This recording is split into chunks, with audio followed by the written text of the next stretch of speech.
Hi everyone, welcome back to JPWHUTV. My name is John, your host as always. I hope you're all doing well. This video is sponsored by 3retro.com. Please click the link in the description below that will take you directly through to their West Ham section of their website, where you can purchase retro shirts through to the 60s, from the 60s through to the early 2000s, including this shirt. There's also polos and t-shirts and sweatshirts and track jackets from Umbro and Admiral, so go and check that out. Any purchases that you make through that link will help to go towards improving this channel, so thank you very much for any purchases that you may be making. The subject of today's video is discussing what happened on this day in 1980. Well, as everybody knows that knows me, that was the day I was born, but more specifically, this happened. Alan Devonshire made it possible. The ball over to the far side of the goal. In they came, trying to make contact, and watch number 10, Brooking. He scored from inside the 6-yard box. So I thought I would take this opportunity to talk about why the FA Cup, or the Challenge Cup as it used to be known as up until a few years ago, is still very important to football fans. If not all football fans, then at the very least why it still matters to me, and why I always watch the day of the FA Cup final and the build-up, even though that is getting more and more diminished now. There's not as much coverage as it used to be. Guys, you remember, if you're my age or upwards, that this used to be coverage full day, right from the start until well into the late evening. And nowadays, there's hardly anything in comparison to it. So as Hammers, we've had some great finals before we were the underdogs in this game. The great result of beating Fulham in 1975. Jennings. Alan Taylor. And also the 64 final where we beat Preston North End when Bobby Moore was still our captain at that point. There's Bobby Moore, the England captain, too now. The dying seconds, Braybrook. Are we going to have a sensational ending? Yes, we are! It's a goal! And that must be the winner! And of course, the biggest final of them all, which we joke quite a lot recently, but is thank you very much to the hard work of Bobby Moore, Martin Peters, and Jeff Hurst. And here comes Hurst. He's got some people are on the pitch. They think it's all over. It is now. It's 4. How times have changed as a football supporter. And the biggest cut of all when it comes to the FA Cup finals is this, which will never fully heal as far as I'm concerned. We're back at West Ham throats again. That's Risa, tossed it towards Morientes.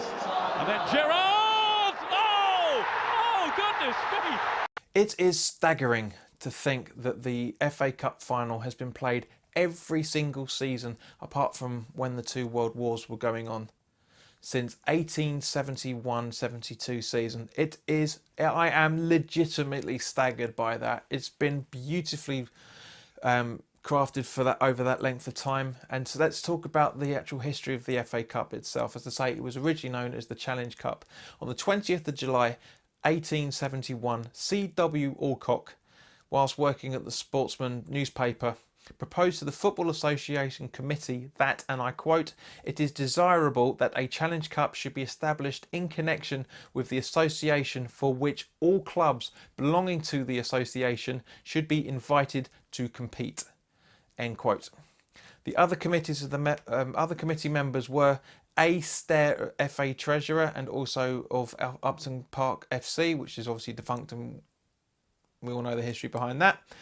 C.W. Stevenson of Westminster School, J.H. Gifford of the Civil Service, D. Allport of Crystal Palace, which was in their original guise, not the guise we know it nowadays, but the original the original Crystal Palace lasted from 1861 to 76. M.P. Betts of Harrow School, and Captain Francis Marindin of the Royal Engineers.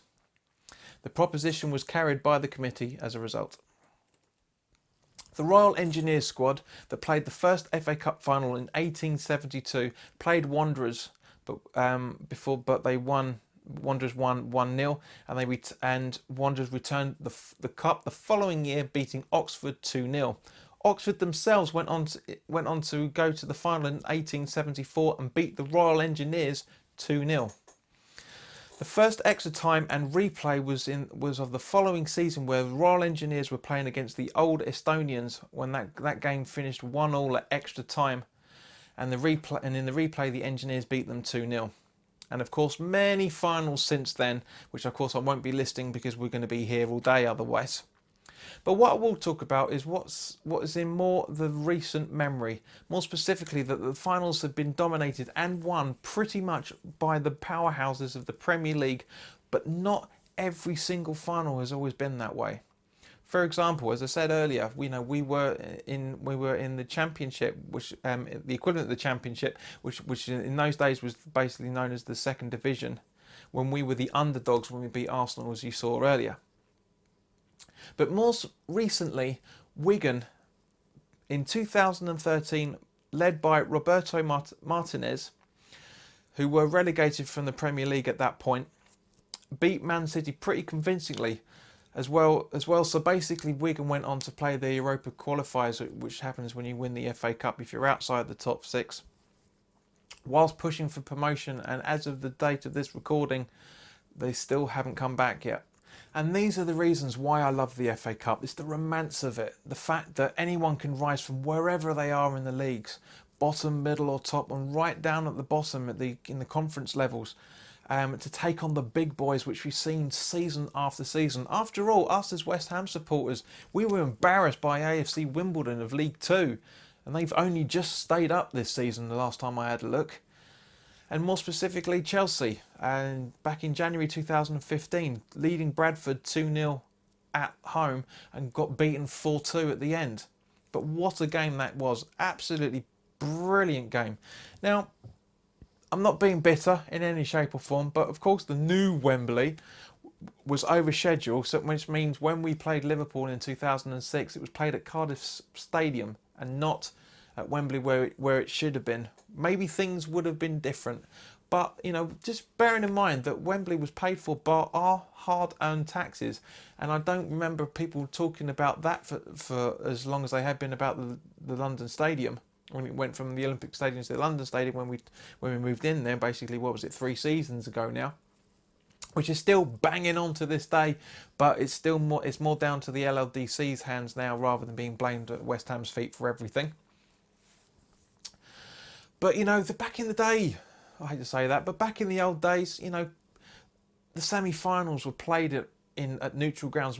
Quite a lot of them were played at Villa Park, if I remember correctly, and obviously other ones as well. But it just takes the romance. It takes the romance out of it now that since 2007, if I remember correctly, for the last 12 years, the semi-finals have been played at Wembley.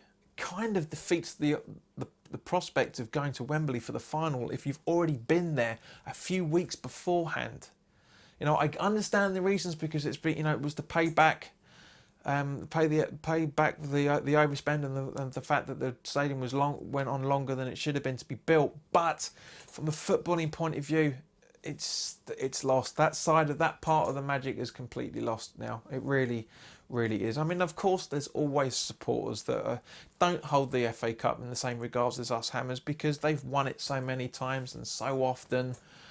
It's just like the Arsenal supporters, the Chelsea supporters, and probably the City supporters are probably getting a bit bored of going to Wembley as well. But I love Wembley. It was beautiful being there for the England game that I attended, and also, of course, the playoff final when we just beat Blackpool. That day was a great day out, great fun, beautiful day. Well, not beautiful. It was cold, but it was warm, but it was grey and cloudy. But anyway, it was just. There's something about Wembley still that makes my heart pump that little bit faster and further, for that matter. And I'm sure, as I say, what I love about the FA Cup is that anybody can take on anyone and get through. Doesn't matter what league you're from, where you are in the positions of the table. Look at Watford, prime example of it. And I'm sure all the Watford fans if you are watching this, guys, by means, please put your comments in the comment section below.